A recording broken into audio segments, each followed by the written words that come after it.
Hi everyone, good to see you on the Travel Guy. Today we'll be just learning some basic functions on the travel booking platform called Amadeus. This function is very handy for the people who are new to the travel industry and would like to still learn the system, how it works.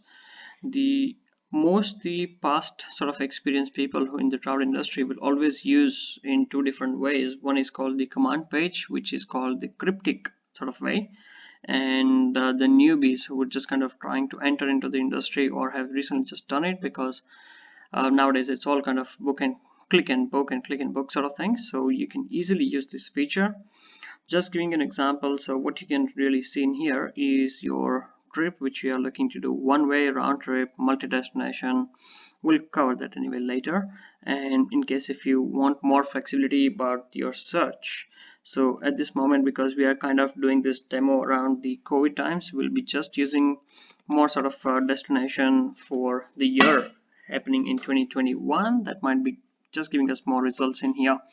So currently I'm looking at search for Sydney to London, going around, let's say, and it just prompts up on different sort of areas in London. You might be just looking at including the railway station to the Heathrow Airport or Gatwick Airport or London City Airport.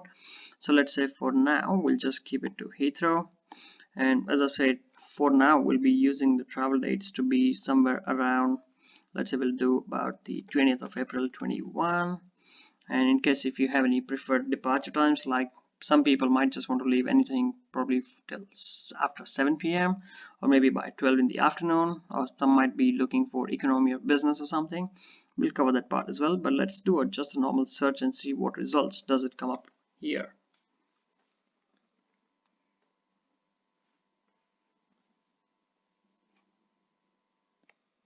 Okay, so now you can see down below. So this one is really good feature because currently we're using the 3 days calculator plus and minus.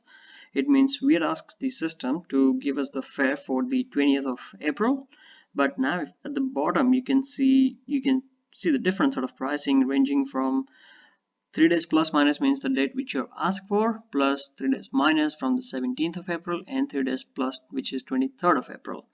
This is a really good feature now for the travel agents, because people are from the consumer side, they might be just using the different websites to do the DIY for the travel booking. So this gives the travel agents a really good sort of the edge to stand out and give the sort of pricing and the information to the customers at the very sort of prompt way.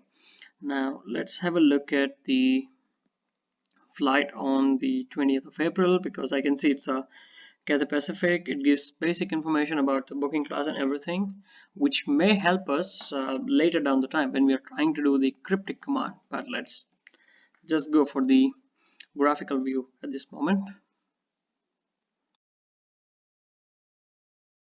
All right, here we go.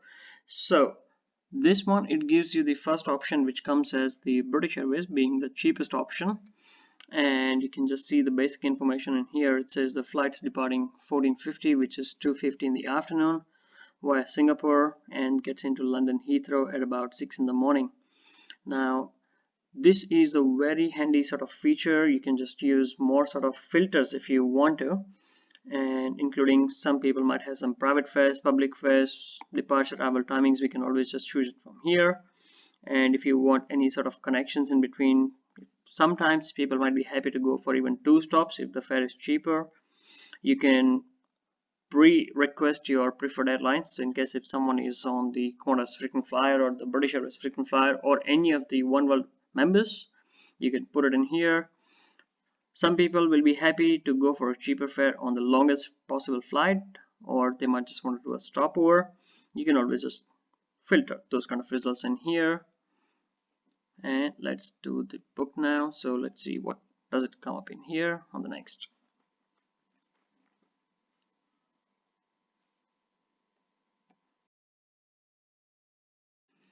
Alright, so this is what it's so now this is your final page for where you do the bookings for the traveler, and this one gives you more information about the British Airways flights. In case if you just want to know, if you're a newbie, you don't know what BA stands for, you can just hover the mouse in here like that, and you can just have a check. It says the economy class without the premium, just the standard economy. and it gives the information about the aircraft, and this is where you fill in the customer details, and then you can send the reservation. So let's just give it a try out at this moment. The date of birth in the past was not sort of mandatory, but it's always good to put that sort of details for the traveler. It's always handy.